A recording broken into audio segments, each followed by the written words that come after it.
হয়, নিশ্চিতভাৱে ক'ব লাগিব যে নিত্য আৱশ্যকীয় সামগ্ৰীৰ দিনক দিনে মূল্য বৃদ্ধিয়ে এক প্ৰকাৰ মাধমাৰ সুধাইছে সাধাৰণ জনতাক। ক'ব লাগিব যে বিশেষকৈ অতি মূল্যৱান সামগ্ৰীটো হ'ল চাউল, আৰু চাউলৰ মূল্য বৃদ্ধিয়ে এক প্ৰকাৰ মাধমাৰ সুধাইছে সাধাৰণ ৰাইজক। আৰু এই মুহূৰ্তত মই উপস্থিত আছোঁ যোগীঘোপা কাবাইতাৰী এটা চাউলৰ গুদামত, আৰু চাউলৰ গুদামত বিভিন্ন ব্ৰেণ্ডৰ চাউল আছে, আৰু এই চাউলসমূহৰ দামসমূহ কেনেদৰে বৃদ্ধি পাইছে তাক জানিবৰ বাবে এই মুহূৰ্তত মই সেই গুদামটোৰ উপস্থিত আছোঁ। আৰু গুদামৰ যি স্বত্ব অধিকাৰী ব্যৱসায়ী মালিকজন আছে, আৰু তেওঁৰ পৰা কিছু কথা জানিম যে দাদা চাউলৰ মূল্য বৃদ্ধি কিদৰে হৈছে।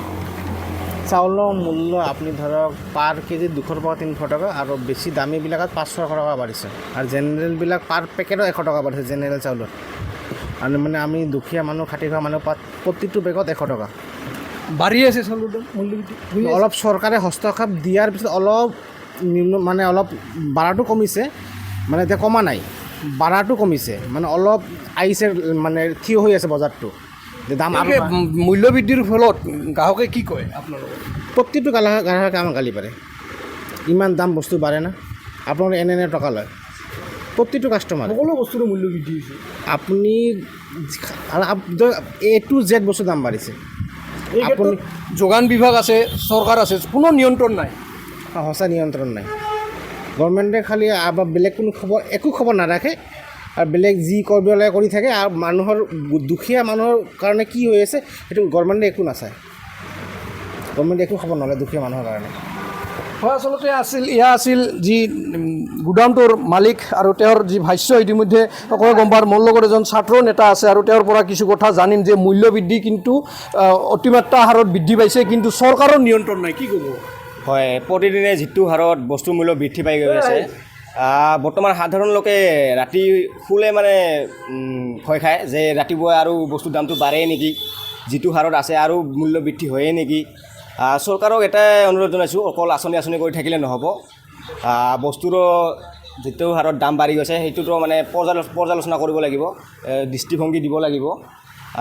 আৰু সেইটোৱে বহুত বস্তুৰ মূল্য বৃদ্ধি পাইছে অতি খুব সোনকালে, মানে যেতিয়া মানে সাধাৰণ লোকে এটা মানে সমস্যাৰ সন্মুখীন হৈ আছে, বস্তুৰ দামটো কমাব লাগে, সেইটোৱে। চৰকাৰৰ নিয়ন্ত্ৰণ নাই কিন্তু।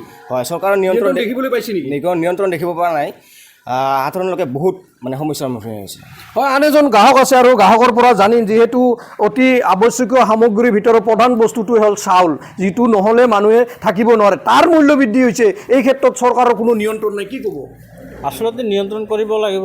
মই মানে চৰকাৰক অনুৰোধ জনাইছোঁ যে বস্তু বাহিনীৰ দাম যেনে ধৰণে মূল্যবৃদ্ধি হৈছে যাতে নিয়ন্ত্ৰণ কৰে, তাৰ বাবে অনুৰোধ জনাইছোঁ। আৰু চাউল আগতে আমি 800-900 টকাত এটা বস্তা লৈছিলোঁ, এতিয়া 1200-1250 টকা হৈ গৈছে। আমাৰ সাধাৰণ মানুহৰ চলা ফুৰা কৰাত বহুত অসুবিধা হৈছে। আৰু বস্তু বাহিনীৰ যেনেদৰে মূল্য বৃদ্ধি হৈছে সেই অনুপাতে মানে মানুহৰ ইনকাম নাই, ইনকামো মানে বহুত কমি গৈছে। আগতে সাধাৰণ মানুহৰ হাজিৰা কৰিলেও 500 টকা পাইছিলে, এতিয়া হাজিৰাও দিব পৰা নাই, মানুহ কাম কাজ নাই, পইচা নাই। গতিকে মই চৰকাৰক অনুৰোধ জনাইছোঁ বস্তু বাহিনীৰ মূল্য বৃদ্ধি ৰোধ কৰক। এইখিনিতে মই অনুৰোধ জনাইছোঁ। হয়, আচলতে ক'ব লাগিব এইদৰে যি মূল্য বৃদ্ধি হৈছে, অতি আৱশ্যকীয় সামগ্ৰীৰ মূল্যৰ বৃদ্ধিৰ লগতে যি প্ৰধান বস্তুটো হ'ল এয়া হ'ল চাউল, আৰু এই চাউলৰ মূল্য বৃদ্ধিয়ে কিন্তু এক প্ৰকাৰ মাধমাৰ সুধাইছে সাধাৰণ ৰাইজক। কিন্তু আৰু এক কথাত ক'ব লাগিব যে কি মূল্য বৃদ্ধিৰ ক্ষেত্ৰত কিন্তু চৰকাৰে কোনো ধৰণৰ গুৰুত্ব লোৱা দেখিবলৈ পোৱা যোৱা নাই, কাৰণ এখন যোগান বিভাগ আছে, সেই যোগান বিভাগৰ কিন্তু গুৰুত্ব এতিয়ালৈকে দেখিবলৈ পোৱা যোৱা নাই। আৰু যি সাধাৰণ লোক কিন্তু চলাত ইতিমধ্যে অসুবিধাৰ সন্মুখীন হৈছে। কি চাউল, কি দালি, কি চেনি, কি পিঁয়াজ, কি আলু, সকলো বস্তুৰে এতিয়া মূল্য বৃদ্ধি হৈছে, আৰু এই মূল্য বৃদ্ধিৰ নিয়ন্ত্ৰণৰ ক্ষেত্ৰত কিন্তু চৰকাৰে সম্পূৰ্ণৰূপে ব্যৰ্থ হৈছে।